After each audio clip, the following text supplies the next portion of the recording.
Assalamualaikum warahmatullahi wabarakatuh. Alhamdulillahi rabbil alamin. Assalatu wassalamu ala asyrafil anbiya'i wal mursalin sayyidina wa maulana Muhammadin wa ala alihi wa ashabihi ajma'in, amma ba'du. Pada seluruh jamaah salat subuh rahimakumullah, seperti biasa mari kita awali pengajian ini dengan basmalah. Bismillahirrahmanirrahim. Qala al-muallif rahimahullah ta'ala wa nafa'ana bihi bi ulumihi fid dharain amin ya rabbal alamin.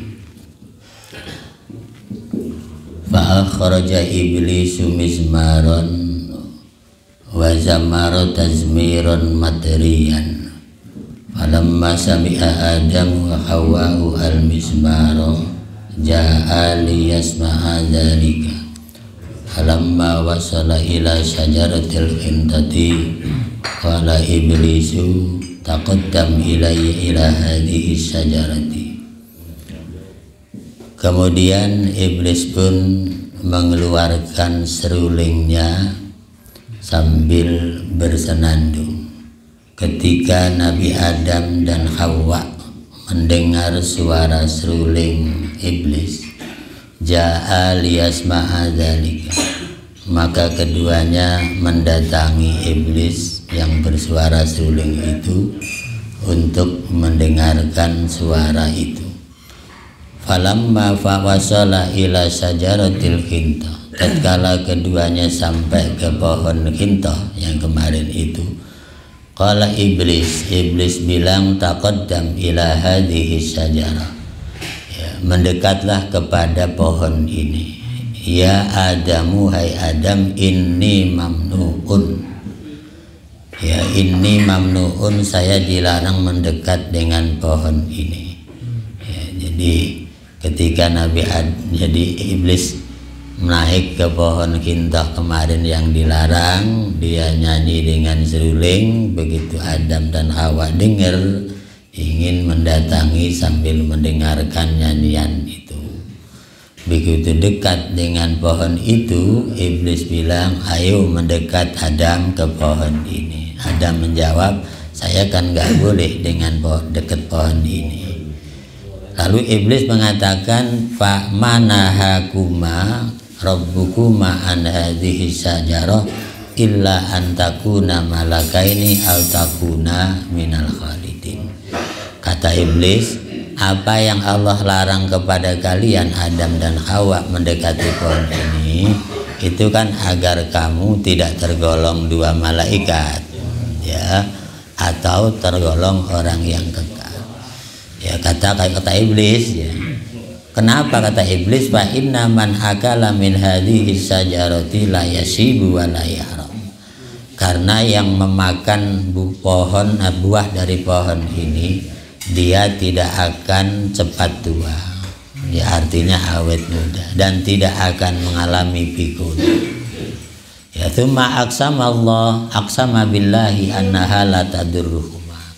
Kemudian iblis bersumpah demi Allah, annaha la tadurruhuma, ya, bahwa pohon ini tidak berbahaya bagi Adam dan Hawa. Wa annahu laminan nasihin, dan dia merasa, Adam, saya memang memberi nasihat kepada kalian berdua. Fadzanna Adam annahu la yatajasaru ahadun ala ayahlifa billahi kadziban.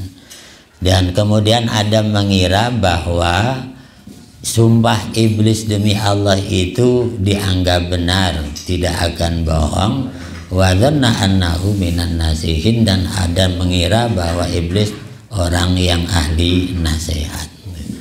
Jadi ini bahasa ini awal kali muncul di dunia, ya. Jadi iblis itu goda Adam menggunakan bahasa sumpah demi Allah. Nah, iblis kesumpahnya demi Allah. Lah karena dia disumpah demi Allah, Adam, udah pohon ini kan dilarang kamu kan supaya kamu nggak tergolong malaikat alias manusia. Ya kan, sebenarnya mah, tetapi kalau kamu mau makan buah ini Adam, maka kamu awet muda, tidak akan tua-tua. Kata iblis, diucapkan dan tidak membahayakan demi Allah, kata iblis, pakai demi Allah. Karena dia dengan demi Allah, maka Adam pun akhirnya menurut itu. Ya. Jadi inilah awal kali di dunia ada sumpah palsu. Ya. Jadi sumpah palsu itu sejarah pertamanya oleh iblis untuk menggelincirkan Adam. Ya, sumpah bohong. Ya, sumpahnya nggak main-main, bohongnya dengan demi Allah. Ya, luar biasa ya, iblis bahasanya demi Allah. Lah Nabi Adam ya otomatis yakin dengan bahasa demi Allah gitu tuh. Nah ini karena sumpah tertinggi dalam Islam adalah demi Allah gitu tuh. Akhirnya Nabi Adam dan Hawa ikut. Ya, padahal tadinya dilarang oleh Allah. Dengan kata lain, sampai kapanpun yang namanya sumpah palsu itu digerakkan oleh iblis. Itu loh ya. Dan ujungnya memang awalnya indah, tapi ujungnya penyesalan sepanjang masa. Itu. Ya, ada orang sumpah palsu di pengadilan demi ini demi itu, ujungnya pasti penyesalan sepanjang masa. Itu. Ya, paling tidak diusir kayak Nabi Adam di sini. Ya, kalau pejabat diusir namanya apa? Diberhentikan. Ya, kalau pejabat diusir namanya diberhentikan, minimal dimutasi, kalau atau enggak dinonjobkan. Ya sama aja, diusir-usir juga bahasanya. Cuman orang Indonesia itu pinter ya berkata-kata yang indah. Ya. Ketika ditanya kamu korupsi, enggak, cuman penyesuaian. Bahasanya indah. Ya, pinter menggunakan bahasa yang indah. Ya, penyesuaian anggaran bukan korupsi. Kadang-kadang bahasanya indah. Lah iblis sudah mengawali dengan kata-kata sumpah demi Allah, yang kemudian bilang memberi nasihat kepada Adam justru bukan nasihat tapi menjerumuskan dan menyesatkan. Ini sampai laminan nasihin kan. Saya benar-benar ngasih nasihat sama kamu Adam, bahwa kalau kamu mau makan buah khintoh ini, kamu awet muda, tidak akan tua-tua. Ya, waqad qila fil makna, sampai dikartikan dalam sebait syair, fa inna man yantastansihul aadi yaruddunahu bil ghasyi wal fasadi. Ingat, sesungguhnya orang atau musuh yang memberi nasihat itu, dia akan melakukannya dengan cara tipu daya dan kerusakan. Artinya apa? Orang kalau misalnya dikasih musuh, misalnya nasihat musuh itu sehebat apapun jangan dipercaya. Iya kan? Karena pasti ujungnya adalah kehancuran dan penipuan. Itu. Ya, makanya sering kejadian di mana-mana orang-orang yang sering nipu Nabi itu kan musuh-musuh semua. Walaupun bahasanya indah kayak Abu Jahal, ya kan, bilangin Muhammad suruh nengokin saya mau pura-pura sakit. Itu kan Abu Jahal. Ya kan? Tujuannya nanti kalau Muhammad datang kamu jerumuskan situ, karena dia bikin lubang di depan pintu kamar. Kalau Muhammad nengok, jerumusin aja uruk di situ. Itu Abu Jahal ya. Tapi yang Nabi Muhammad itu nabi, wallahu ya'simuka minan nas. Allah pasti menjaga Nabi dari kejahatan siapapun. Begitu dekat dengan lubang, Jibrilnya datang. Kata Jibril, Muhammad mundur, jangan maju satu langkah. Pulang, kata Jibril ya. Ya namanya Jibril ngikuti terus Nabi. Mau ketemu lubang suruh mundur, suruh pulang. Begitu pulang, Abu Jahal lihat lah Muhammad balik lagi, dikejar lah. Dianya akhirnya lompat jatuh di lubang itu sendiri.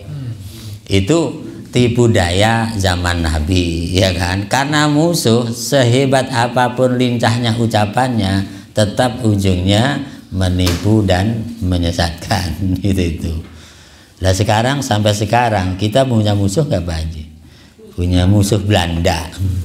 Ya, kita punya musuh Belanda, Jepang, ya, Portugal, Jerman, Inggris, ya kan? Sekarang kata Pak Haji sekarang Cina. Gak tahu deh kalau Cina itu baru-baru aja kayaknya ya.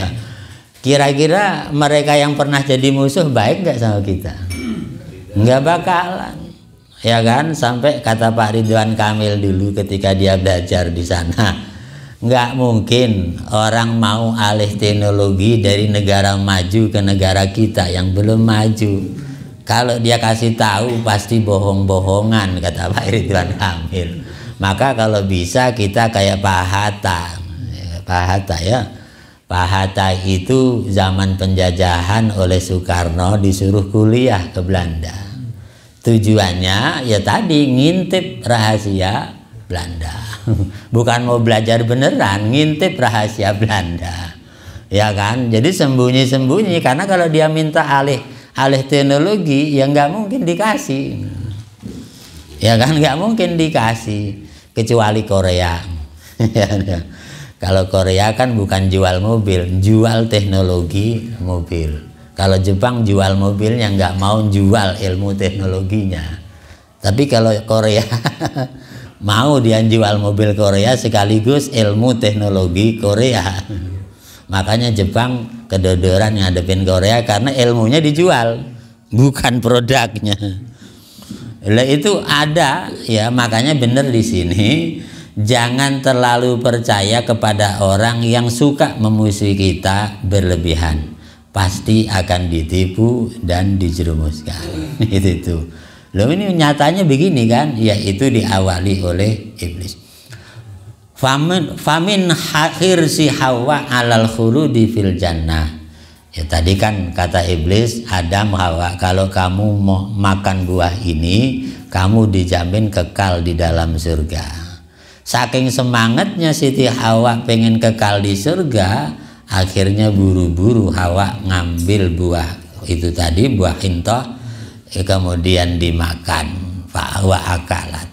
Falamma nazara Adam ilaiha hina akalat wajadaha salimatan. Yang menarik ketika Ibu Hawa lebih dahulu makan buah huldi atau buah hintoh tadi, ternyata Nabi Adam lihat istrinya salimatan, selamat, nggak ada apa-apa. Oh berarti benar kata iblis. Itu kan, karena lihat istrinya nggak apa-apa makan buah itu, takut dama. Adam pun nyusul ikut ngambil buah itu, wa akalah ba'daha, lalu setelah itu Adam ikut makan. Ya falamma wasalatil habbatu ila jawfihi toron taj an rasihi. Begitu Nabi Adam ngambil dimakan, kemudian buah itu sampai ke tenggorokan Nabi Adam, soret taju an rasihi. Ya, tortaju an rasihi, maka mahkota di kepalanya langsung terbang. Wa taral khulalu aidan, begitu juga seluruh pakaian yang mahal kemarin itu lepas semua dari badan Nabi Adam. Ya, jadi dicoba Ibu Hawa ngambil satu, begitu dimakan nggak apa-apa. Ya kan, ngambil lagi tidak apa-apa. Kemudian Nabi Adam tergiur ikut ngambil dan makan. Begitu Nabi Adam yang makan beda, ya sampai di tenggorokan ini lepas langsung mahkotanya, ya langsung dipakai lepas, jadi telanjang Nabi Adam. Itu. Lah kenapa? Karena tadi yang dilarang Nabi Adam, bukan Hawa. Ya itu. Seandainya Nabi Hawa tadi dia makan langsung lepas pakaiannya, kayaknya Nabi Adam nggak berani makan, gitu kan ya. Tapi karena Ibu Hawa makan nggak apa-apa, maka Nabi Adam ikut makan, ya kan gitu. Lah disinilah kemudian Nabi Adam telanjang di surga itu, ya kan? Ya kemudian bahasa Al-Qur'annya, ya bahasanya ya kayak begitu. telanjang beneran, akhirnya fabadat lahuma sau'atuhuma. Ya, semua pemaluan dua orang itu kemudian terlihat telanjang di sana. Ya, kemudian watofiqo yahsifani alaihima min warakil jannah. Ya, kemudian Nabi Adam dan Ibu Hawa karena telanjang di surga gara-gara makan itu, maka keduanya berusaha menutup auratnya dengan daun-daun surga min warakil jannah. Itu ya. Ya. Lah, kalau sejarah ini diulang ya mengerikan sekali. Nabi Adam salah sekali makan buah langsung telanjang. Kalau sekarang orang salah sekali langsung lepas pakaiannya, kayaknya takut semua. Pak RT ya. Tegur kan. Nabi Adam salah sekali langsung telanjang, lepas pakaiannya. Kayaknya kalau orang dosa sekarang sekali dosa kayak Nabi Adam telanjang nggak berani lagi ya. Malah ditambah sekarang. Oh, rompi. Jadi Tarzan kata Abah. Ya itu tadi. Ya kalau kita lihat tadi itu Nabi Adam aja salah sedikit langsung pakaian mahkota hilang. Yang kedua pakaian hariannya juga hilang. Ya itu artinya apa? Tercela luar biasa. Itu. Satu, kenapa yang lepas pertama bukan bajunya tapi mahkotanya? Gini. Kan manusia itu pertama kan punya kebanggaan mahkota. Kalau mahkota lepas artinya sudah tidak punya harga diri. Gitu. Ya kan? Kalau sekarang bukan mahkota yang lepas paling jabatan tertinggi. Ya kan? Bukan mahkota yang lepas tapi jabatan tertingginya yang lepas. Ya sama aja kan ya.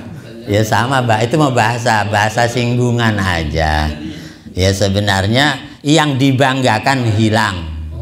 Ya pertama itu kan lepas mahkota itu artinya kebanggaan hilang, reputasi hancur, ya kan, citra hancur semua.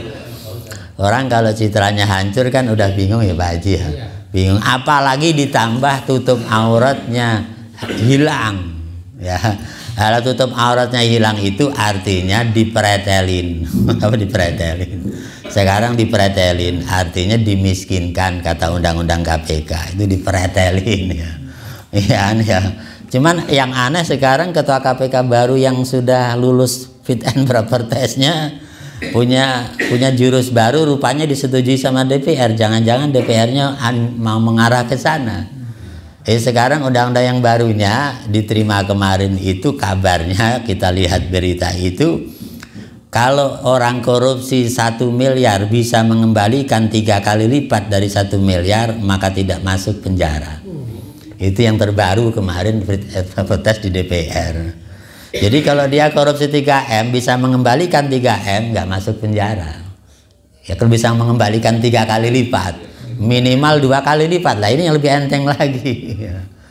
Jadi kalau korupsinya 10 triliun mengembalikan 30 triliun kuat ya nggak masuk penjara. Itu tuh undang-undang terbarunya. Ya itu disahkan oleh DPR baru-baru ini. Berarti ke depan ya otomatis orang makin berani ya. Makin berani artinya sebelum dia korupsi udah nyimpen dulu 3 kali lipat. Ya kan, nabung dulu 3 kali lipat. Ya bahkan bila perlu nabung 10 kali lipat ya Pak Haji. Setelah nabung kali lipat kan ya udah kita kan ganti cuma 3 kali lipat. Masih sisa berapa kan? Ya boleh jadi setelah itu diambil. Wallahualam lah itu urusan mereka ya Pak Haji.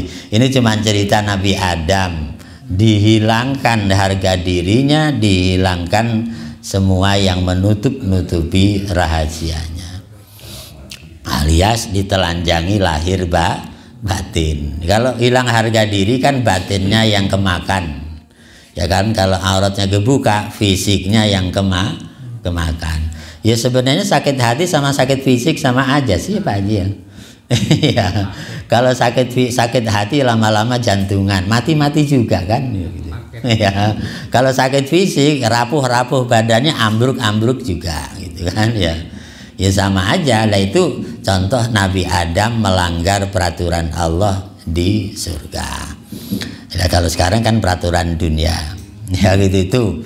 Cuman di sini ada pertanyaan, kenapa seandainya Ibu Hawa tadi makan buah tadi hinto, bajunya tidak lepas seketika, sedangkan ya Adam ketika makan buah itu langsung seketika terbuka semua yang dikenakan. Ya, maka dijawab di sini, seandainya Ibu Hawa makan tadi kemudian telanjang seketika, maka Adam selamat. Itu kan tidak makan. Itu. Wa aidan adiyatu alal akilah wali al amro kana awalan li Adam.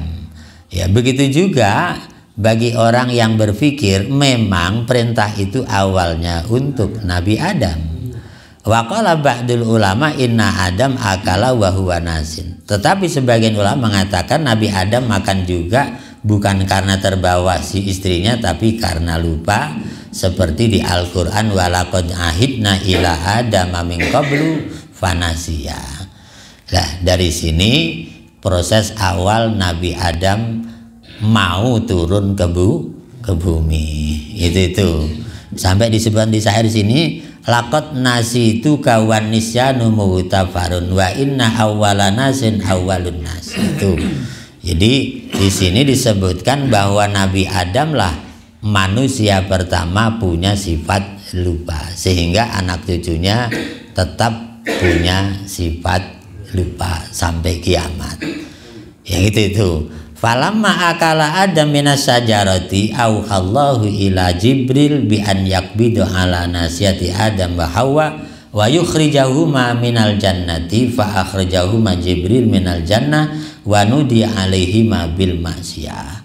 Begitu Nabi Adam udah melanggar, kemudian Allah memberikan perintah kepada Jibril, udah kamu pegang aja kepala Hawa dan kepala Adam, kamu keluarkan dari surga sambil umumkan bahwa keduanya maksiat. Ini sejarah apa manusia kalau memperlakukan orang salah kadang-kadang galak. Gitu kan? Ya karena ini buktinya kan, Jibril pegang aja kepala Adam, turunkan dari surga. Ya begitu juga Hawa pegang kepalanya, turunkan dari surga sambil umumkan bahwa ini maksiat. Itu. Ya kan? Iya nanti ini cerita yang duanya. Santai aja. Saking semangatnya bagus kan, nggak apa-apa. Semangat itu bagus bukan ya? Iya makanya nanti dulu sejarahnya satu-satu. Iya kan sekarang juga sejarah Maulid Nabi. Ini saya cerita Nabi Adam, ini bukan cerita Maulid Nabi loh Pak Agus. Ya harinya hari Maulid Nabi sih kita cerita Nabi Adam ya. Nggak apa-apa, cuman ilmu ya cari ilmunya. Bukan momennya cari ilmunya. Lah dari sinilah sejarah kalau ada orang yang namanya tukang masukin orang di penjara, namanya apa itu Pak Haji? Iya diputus pengadilan masuk penjara, yang bawa itu kan kayak malaikat Jibril ini, galak maksudnya. Kalau Nabi Adam comot palanya turunin, comot Hawa turunin gitu kan, umumkan ini orang salah, orang maksiat. Iya dia eksekusi ya. Itu kan biasanya galak ya Pak Haji ya, galak gitu. Kalau orang-orang yang ini biasanya malah brimob ya. Brimob itu kan kayak ini modelnya kan ya, main paksa aja. Ya itu dipegang kepalanya itu sebagai pemaksaan, gambaran maksudnya. Ya kan nggak mungkin kalau orang pegang kepalanya itu nggak salah berat-berat amat itu kan ya, enggak ya, ini berarti dianggap salah besar. Padahal makan buah larangannya ya itu. Cuman yang menarik hintoh ini kalau sekarang maknanya gandum itu ya. Ya padahal ini buah yang tadi bikin Nabi Adam turun gitu itu. Ya akhirnya ke dunia gandumnya jadi makanan manusia maksudnya. Ada roti, ini anak kita kan baru makan gandum, roti itu bukan gandum. Ya qala fakana Adam wa Hawa uryana ini fatofa ala asjaril jannah liyastatira bi auraqiha fakanatil asjar munfirun anhuma. Dan yang menarik, begitu Nabi Adam telanjang di surga tadi, muter-muter nyari dedaunan surga, itu daunnya pada lari. Jadi selalu mau diambil lari daunnya, diambil lari. Jadi Nabi Adam muter-muter itu pohonnya pada lari semua, nggak mau diambil daunnya. Ini artinya apa? Kalau Nabi bilang bahwa orang yang bikin maksiat di dunia dikutuk oleh semua isi dunia termasuk pepohonan. Ya ini mungkin maksudnya ya. Dan Nabi Adam di surga aja mau ngambil daun bahan nutup aurat tadi, pada kabur. Pohonnya pada kabur gitu. Nggak mau dia melanggar, mau ngambil daun saya. Semuanya menolak. Ini jadi watan furu anhuma. Kemudian warohimathu sajaratuddin. Semuanya nggak mau ternyata warohimathu sajaratuddin fagotathu. Akhirnya ada satu pohon namanya pohon tin. Dia kasihan sama Adam, kemudian dia nerima diambil daunnya untuk menjadi tutup aurat Adam dan Hawa. Gitu itu. Ini cerita pohon tin. Makanya di Al-Qur'an ada surat At-Tin bersejarah dari Nabi Adam.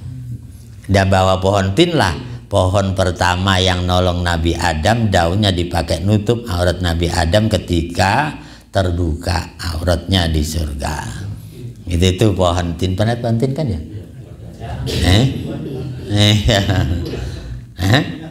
Iya pohonnya mah ada itu di depan Firdaus, ditanam hidup satu. Di situ juga yang di pojok jualan pohon itu ada pohon tin ya. Jadi di Indonesia mah hidup pohon tin mah. Ya kalau kurma hidup cuman jarang buah. Ya karena mungkin harus panas, Indonesia kurang panas atau bagaimana nggak tahu. Buahnya mah nggak ada. Itu wakila ghatat husajaratul ud. Ya, ada yang mengatakan daun yang dipakai nutup aurat Nabi Adam bukan daun tin tapi daun ud, daun kayu gaharu, kayu cendana. Tahu kayu cendana ya? Falidzalika akramahallahu birraihatit thayyibah, karena itulah pohon cendana dikasih bau wangi oleh Allah. Wa akrama sajaratatin bisamaril hulwi. Kemudian Allah muliakan pohon tin dengan buah yang manis allati laisa lahu nawa, yang tidak pernah mengenal musim. Itu menarik ya. Jadi ada dua pendapat, daun yang dipakai baju Nabi Adam dan Ibu Hawa nutup aurat saat itu adalah daun tin, yang lain mengatakan daun bidara. Tapi dua-duanya kemudian dianugerahi ya. Pohon bidara adalah pohon yang wangi, daunnya juga wangi. Tapi kalau pohon tin nggak wangi, tetapi buahnya terus menerus nggak mengenal musim gitu. Itu kemuliaan Allah. Jadi lah nyatanya pohon bidara ini pula ketika manusia mati disunahkan dikasih wangian dengan daun bidara. Itu. Jadi punya sejarahnya juga, ya kan, daun bidara dengan manusia. Atau daun bidara kan Pak Haji ya? Iya. Atau cendana juga sama punya sejarah. Gitu. Makanya wangi. Ya pohon wangi, daun wangi dia. Wakila ghatatu sajaratul khina. Ada juga ahli tafsir mengatakan yang dipakai nutup daun pacar. Dan pacar tuh, dan pacar ya Pak Haji ya. Falidzalika sara asaruha thayyiban mufrihan. Karena itulah daun pacar itu bekasnya indah, bagus dan merah, sehingga disebutlah daun pacar. Itu sejarahnya ya. Jadi ada tiga di sini. Daun pacar juga daun yang dipakai penutup aurat Nabi Adam dan Ibu Hawa pada saat itu, sehingga sampai sekarang ya dua-duanya buah tin kegemaran manusia, ya kan. Begitu juga pacar juga kegemaran manusia. Ya itu kan. Qala Ka'ab ibnu Ahbar lamma sara Adam uryanan al-khallahu ilai anikhruj ilayya li anzura. Ya begitu, ini kata Ibnu Ahbar sejarawan, ketika Nabi Adam sudah telanjang, Allah memberikan wahyu kepadanya, anikhruj ilayya li anzura. Adam, silahkan kamu ngadep saya ingin melihat kamu. Itu.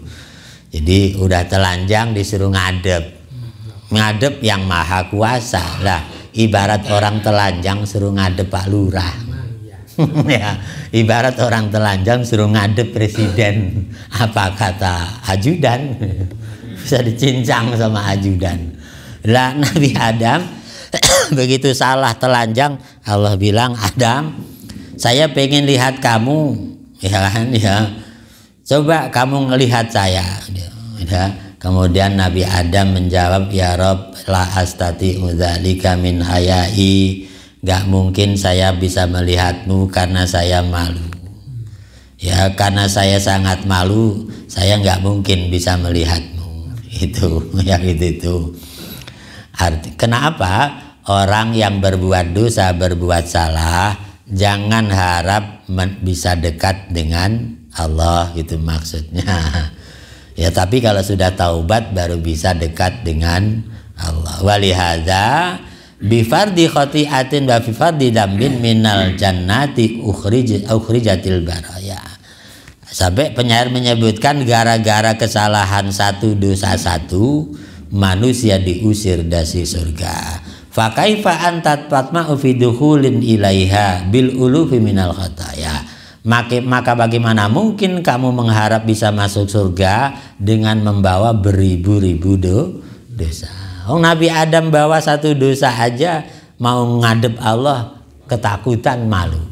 Lah kita, kata penyair ini, membawa ribuan dosa pengen ngadep Allah di surga. Ya. Apa tidak malu, itu kata penyair, ya. Ya itu mah maksudnya gambaran saja, ya kan, ya gambarannya kayak begitu. Summa inna Jibril akhadha bi yadi Adam wa uryanan maksufur ra'si fahabita bihi ilal ard. Ya, kemudian setelah itu proses berikutnya Jibril membawa Nabi Adam turun ke bumi dalam keadaan kepalanya terbuka pada saat matahari terbenam min yaumil jum'ah, dari hari Jum'ah. Jadi Nabi Adam diturunkan dari surga itu kepalanya terbuka, nggak pakai mahkota, ya kan, bajunya baju dedaunan 3 tadi itu, ya kan, turunnya di sini pas waktu matahari terbenam hari Jumat atau malam Jumat, gitu. Disinilah kemudian jadi lambang bahwa malam Jumat adalah malam di mana orang saatnya kembali dari kesalahan kepada kebenaran, gitu ya, gitu. Sehingga malam Jumat sering dipakai ibadah. Ibadah itu kan ngapus dosa sebenarnya. Iya, hari keramat ya silakan aja, karena hari untuk kembali ke jalan yang benar. Ya, nanti kan ada sejarahnya di sana. Ya, ada lagi nanti ayatnya Rabbana dzalamna taubatnya. Jadi ini belum sampai, masih cerita turun. Ya, fa'uhbita ala jabal. Turunnya di mana? Tadi malam Jumat matahari terbenam. Fa'uhbita ala jabalin min jibalil hindi yuqalu lahu ar-rahun, yaitu di atas gunung India yang dikasih nama ar-rahun, yang dulu dibahas di awal bab itu. Gunung di India namanya Gunung Rahun. Rahun itu sekarang masih Rahun apa enggak? Karena kalau kita lihat gunung terbesar di India namanya Himalaya. Apa Rahun ini sekarang Himalaya, saya tidak tahu, gitu. Ini namanya Rahun. Kayaknya Himalaya ya kalau kita lihat, karena gunung terbesar India Rahun, yang sekarang ada musibah banjir itu. Ya. Wa taqaddamat sifatu hadal jabali fi dzikril jibal. Ini sudah dibahas di depan kan. Wa ammal Hawa, lah kalau ibu Hawa turunnya di mana? Faqad dzahaba anha husnuha wa jamaluha. Lah di sini adapun Hawa ketika diturunkan, kalau Nabi Adam diturunkan kan tutup kepalanya dihilangkan, tinggal pakai baju dedaunan. Kemudian ibu Hawa ketika diturunkan dzahaba anha husnuha au jamaluha. Ya, ibu Hawa kecantikannya dihilangkan, ya, keindahannya dihilangkan ketika diturunkan ke bumi.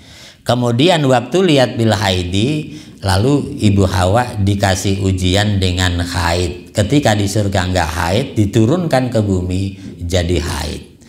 Wangkoto an hadikrun nasab, dan dari ibu Hawa akan terputus sebutan nasabnya ketika sudah putus haidnya. Jadi ini sejarah bahwa manusia pertama turun ke bumi dikasih ujian berupa haid, dan haid adalah modal produk manusia.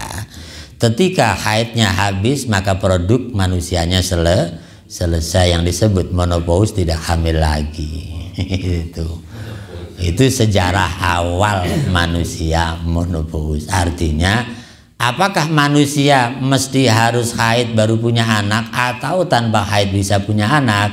Ya tentu keduanya dibenarkan dalam ilmu tauhid. Nyatanya Siti Aisyah tidak haid punya anak, Siti Khadijah juga sama, gitu kan ya Pak ya. Artinya kehendak Allah semuanya. Cuman yang normal anak itu sebab ada haid. Tapi kalau Nabi, istri Nabi ya tentu beda tadi. Yang Aisyah nggak haid tapi punya anak. Kalau sekarang ada orang nggak haid punya anak, mungkin nggak? Mungkin, orang tanya Aisyah ada. Fayuqalu auladu Adam wala yuqalu auladu Hawa. Dari situlah kemudian disebut dengan kata-kata anak-anak Adam, tidak disebut anak-anak ibu Hawa. Kenapa? Li'anna gharrat Adam, karena Hawa pernah menipu Adam ma'a iblis, bersama dengan iblis atau konspirasi dengan iblis. Haitsu tada'at bil akli, di mana ibu Hawa lah yang memulai makan buah itu dengan kong kali kong iblis. Itu dari situlah sebabnya nggak ada manusia bin perempuan, yang ada bin laki-laki. Cuman akhir-akhir ini ada bin nggak jelas gitu doang. Ada yang nggak bin nggak jelas ya Pak RT ya. Bin nggak jelas itu suaminya banyak, bin rame-rame lah mungkin maksudnya. Maryam punya anak itu kan binnya Maryam. Iya, bin Maryam. Kalau itu mukjizat, kalau mukjizat jangan digambarkan ya, karena cuma satu, nggak ada yang lain. Ya kalau mukjizat ya nggak mungkin dia apa kan ya, masih kan tidak normal, ini mah yang normal. Yang makanya yang sekarang bingung tentu orang duk capil ya kan, ini bin siapa ini, gitu bapaknya. Ya kan ya, ya iya, karena bapaknya nggak jelas ya. Akhirnya bin rame-rame bingung lah di sana. Yang paling akhir lagi ada bin tabung gitu kan. Manusia bin tabung gitu kan. Ya, karena bayi tabung, kalau bayi tabung binnya siapa? Bin tabung. Lah bingung di situ tuh Pak. Lah ini artinya sebutan nasab manusia diambil dari Nabi Adam, karena Nabi Adam tidak terlena oleh gangguan iblis, sebenarnya hanya terlena oleh gangguan istrinya, sementara istrinya kolaborasi dengan iblis. Itu ya. Artinya rumah tangga yang hancur pasti istrinya kolaborasi dengan iblis sampai kapanpun. Yo, sekarang perempuan yang gugat pengadilan, kata Pak Haji Umar, karena Pak Haji Umar hakim pengadilan agama, di mana-mana istri yang gugat cerai suami itu karena dia kolaborasi dengan iblis, ya kan? Iya kan, selingkuh namanya. Itu kan kolaborasi dengan iblis, bukan namanya. Akhirnya ya susah tadi, ya hancur akhirnya. Jadi sampai kapanpun tetap binnya ke bapaknya, bukan ke ibunya. Sehebat apapun ibunya tetap bin ke bapaknya. Cuman yang repot budaya manusia kadang-kadang menggeser makin jauh. Lama nggak punya anak, uang berlimpah, kekayaan berlimpah, anak nggak punya, akhirnya ngadopsi anak. Begitu ngadopsi anak, binnya siapa? Orang belinya di tempat panti. Udah pantinya dapat nemu dalam plastik pinggir jalan. Ya bin plastik aja lah kalau begitu. Masa bin plastik, terus gimana nanti? Plastik nggak bisa nikahin nantinya. Nah itulah budaya manusia. Akhirnya sekarang kembali ke wali hakim, kembali ke ya catatan tadi ke wali hakim. Ya itu kehidupan makin ruwet namanya ya Pak Haji. Kehidupan makin berkembang ruwet karena zamannya kayak begini. Ya inilah yang dapat dibacakan dari sejarah ini, mudah-mudahan menambah wawasan buat kita. Amin ya rabbal alamin. Terima kasih dan mohon maaf. Assalamualaikum warahmatullahi wabarakatuh.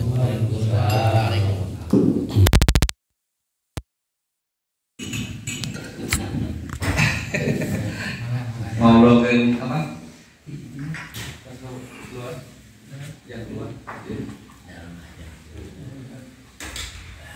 Itu apa namanya? Jadwal bersih-bersih. Kemarin ada ini ya, semacam biasanya kan minggu pertama, kelompok minggu pertama. Sekarang kemarin itu gimana Pak?